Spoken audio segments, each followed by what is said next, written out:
Hey everybody, Nakul here from Skills IELTS. Really hope everybody is doing fantastic. I'm back with yet another super awesome packed video on how to boost your IELTS writing essay score with these 5 golden tips. Well, before we get into the video, if not subscribed to this channel, kindly click on the subscribe button, and anytime you need online assistance, it's a paid assistance, you can check the information in the description of this video. We've left a WhatsApp link. You can click on the link, send us a message. I'll be there, we will be there to help you guide in the right direction. Alright, without further delay, let's straight away get right into the video. The golden tip number 1 is to work on your coherence, cohesion with a template or with a structure. So what exactly I mean by this? So let's have a look at this particular question. Some people believe that to become successful at sport requires natural ability, while others think that hard work and practice are more important. Discuss both the views. If this is the question, for a person who doesn't have a template or a structure, template meaning not like something that covers entire essay. No, template is nothing but just a structure, the skeletal, just the outline. Someone who doesn't have this would end up writing something like this. On the other hand, many people argue that hard work and practice are essential for success in sports.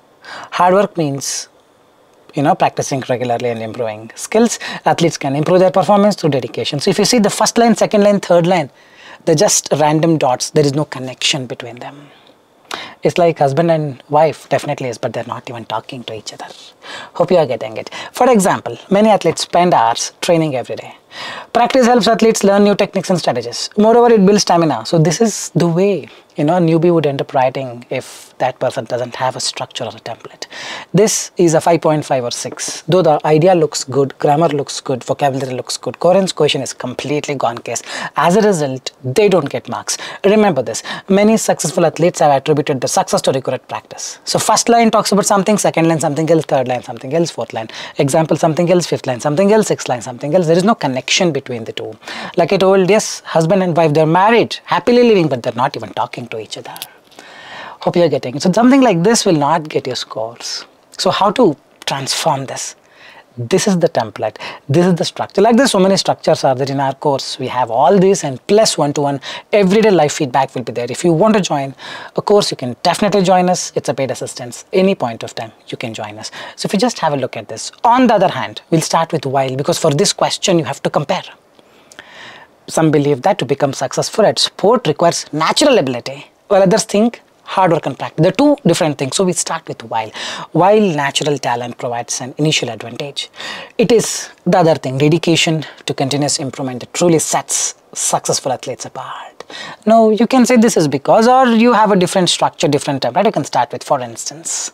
So for instance, numerous athletes spend countless hours. The previous line talks about continuous improvement that truly sets successful athletes. So we're talking about that hard work and practice in the first line.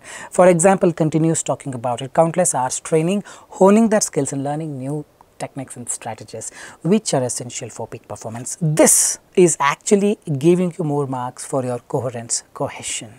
This is the narration. The previous line you talked in this effort, the effort that you talked in the previous line. This consistent effort not only enhances the technical abilities, but also builds the stamina and endurance required for competitive sports. First example over, and we're going to state one more. Furthermore, many celebrated athletes such as this or this have frequently attributed their success to the relentless work ethic and commitment to practice. This evidence underscores the belief that although, because there are two things to talk, so although is what you cannot take. Although natural talent is helpful, blah blah blah blah blah blah, without consistent hard work, it's not going to make a difference. So this is the structure. Inside the structure is what you got to fill. When you have this structure on your own, trust me, filling inside it is not that difficult. When you do it, marks will go up. If you don't have a structure or a template, probably you end up writing the way I just showed you in my previous slide, something like this.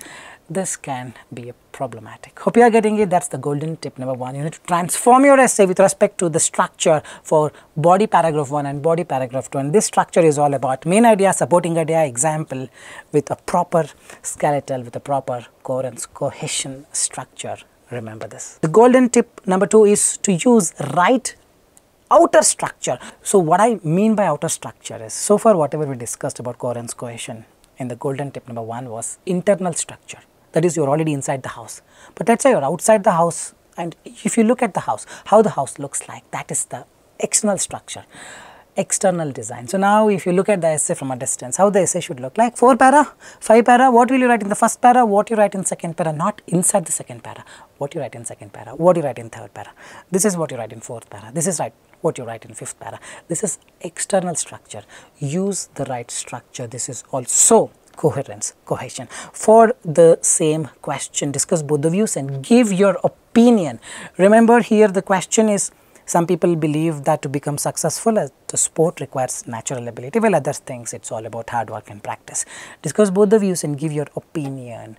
The wrong structure over here is something like this, where people decide to write intro, discuss both the views, right? First view in the second para, second view in the third para. Fourth para is where they mix conclusion and opinion together.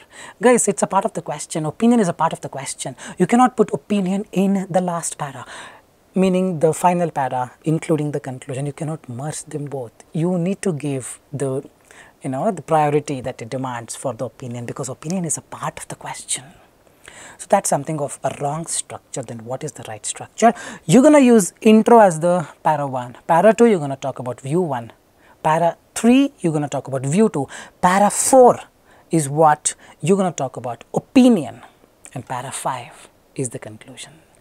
Hope you're getting it. So intro, body 1, body 2, body 3 will be opinion. Separated, deserves a separate paragraph, at least 3 to 4 sentences, because that's the question. That is what asked in the question, and then comes conclusion. So like this, every question has its own structure. You use a right structure, you get better marks. You use a wrong structure like the one I just showed you, the question demands you to write, discuss both the views and opinion, and you put opinion in conclusion in by writing one line, definitely marks will be 5.5 or 6. Remember this, remember this, remember this. Golden tip number 3 is to read the question carefully, underlining important words, and then think of ideas using the underlined words. What I mean by this is, the moment you come across a question, don't just start writing immediately. You need to think of the idea. So how do you think of the ideas? When something is registered over here, what has to be registered? Find the keywords. What is your name? Name you underline and you write your name. But if the question is what is your name, and if you're writing your neighbor's name, a friend's name, that's where the marks will go down. Look at this question. 90% of the students write wrong ideas for this question. The internet has transformed the way. So what I'm telling you is, if I have to just follow whatever I just told, then I would do something in this way. I'll underline all the keywords. The internet has transformed the way information is shared and consumed, but it also has led to various negative consequences, not one or two, so many consequences.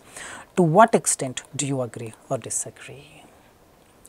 The question is, to what extent do you agree, disagree? Leave this to what extent disagree, or whatever it is, whatever you agree for or whatever you disagree or whatever you partially agree or disagree with.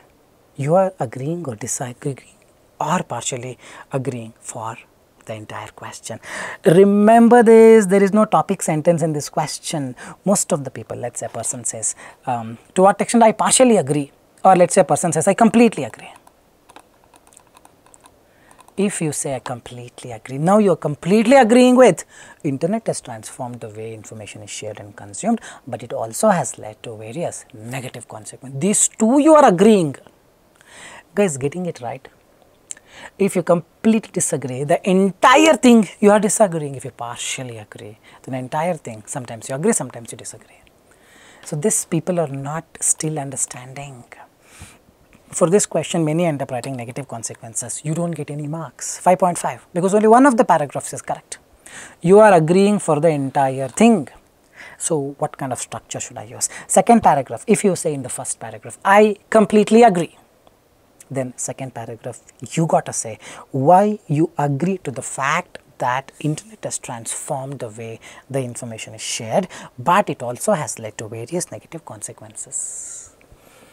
Then third paragraph, again you're going to talk why you agree to the fact that internet has transformed the way information is shared and consumed, but it also has led to various consequences.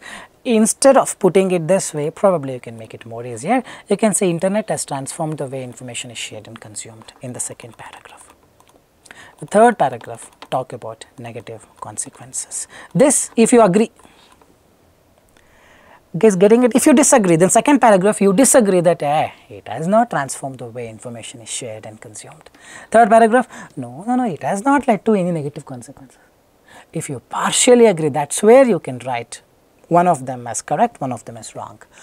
Hope you are getting it. The question is not at all just about writing various negative consequences. The question is, the information has, or internet has transformed the way information is shared, but also has led to negative consequences. Both the things. So this you can do only when you underline the keywords in the question and then think of the ideas around the underlined words. Golden technique number 3. I'm telling you, this is something really, really important. 90% of the people write only negative consequences. 5.5 out of 9 or 6 out of 9 and not more than that, because half of the question is unanswered. Guys, hope you are getting it. All these are basic errors. So what you need is the feedback. If you need a course wherein you get everyday feedback, unlimited number of feedback up to 1 month or 2 months or lifetime, whatever it is, you can join a course. We will guide you in the right direction. Alright, now we will quickly move to the golden tip number 4.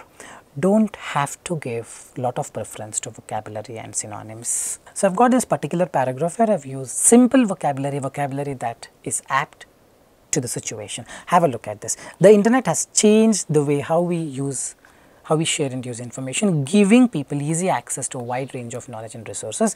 This change means anyone, anywhere can find educational materials, news and research quickly and easily. Something like this, if I write, can I even get 8? 100% you can get 8. But let's look at another illustration where a person has written this by giving lot of preference to synonyms. Definitely he has searched, taken help of Google to find synonyms, to find some hi-fi words. Remember, hi-fi advanced words in any way do not mean formal words, correct? The internet has fundamentally revolutionized, has fundamentally revolutionized the manner in which information is disseminated and consumed, giving unparalleled access, easy access to a vast plethora of knowledge, wide range of knowledge and resources. See, don't write like this. I'm telling you, do not write like this. It consumes a lot of time when it's really not required to write this way. Why are you simply going behind it? The thought process, right, very important. If someone puts this seed of thought into your mind, correct, telling you that you got to write something complex, then you tend to believe that person and automatically subconscious learns to write something of this. Absolutely not required. Well, if I write like this, will I get more marks? No more marks, no less marks. Same marks as this. Both are equal. In fact, I would rate the first one as a better write-up compared to the second one, because first one has a better readability. This is difficult to understand, isn't it?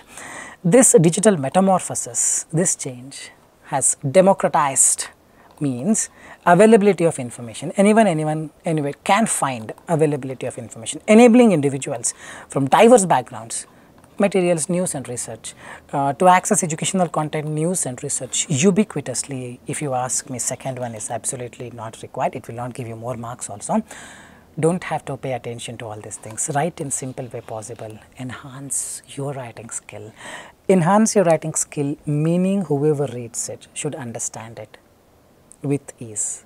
The other person should not put Amrutanchan Chendu bomb here and then get lot of headache and try to understand what you have written. That should not happen. This we will go to the tip number 5, golden tip number 5, write main idea in the simple sentence. Whatever the main idea that you write, always have them separately. Write in a very simple sentence possible. If you don't, what is going to happen? We will see. Let's have this first occurrence where I have written the main idea in the very simple sentence. Firstly, the internet has changed how we get and share information. Now, it is very clear what you are trying to convey. Next line, however, this has caused problems like spreading false news. That's supporting idea. But now let's look at the second occurrence where I have mixed the simple sentence in the ocean of sentences. It's a big ocean. Finding one particular fish that you need is very difficult. But in aquarium, it's very easy, isn't it? Have that aquarium. Don't have to take the ocean in your hands. Look at this illustration. The internet has completely changed how we share and use information, making it easier than ever to access knowledge from anywhere. But it also brings problems, big problems like the spread of false news, which can seriously affect when the person is reading the end, right? He has already forgotten what he started with. Don't bring all this unnecessary drama. This is not the way you write. this probably may not give. If you want 7.58, this will not get you that. Even 7, because grammar is very bad. This is not the way. Well, grammatically it is correct, but this is not recommended. You should not write in a way that confuses the reader. At the end of the day, why you're writing because you want someone to read and understand. Then please make sure someone understands it with these. Hope you're getting it. So I believe these 5 golden tips would have definitely given you more maturity in understanding what is required, what is not required. I really hope if you follow this, you're going to make it to 7.5 or 8 in your next attempt. Fine guys, with this I'll park the video here. This is Nakul, Nakul signing off from Skills IELTS. Soon we'll be back. Till then, take care. Bye-bye. Thanks much.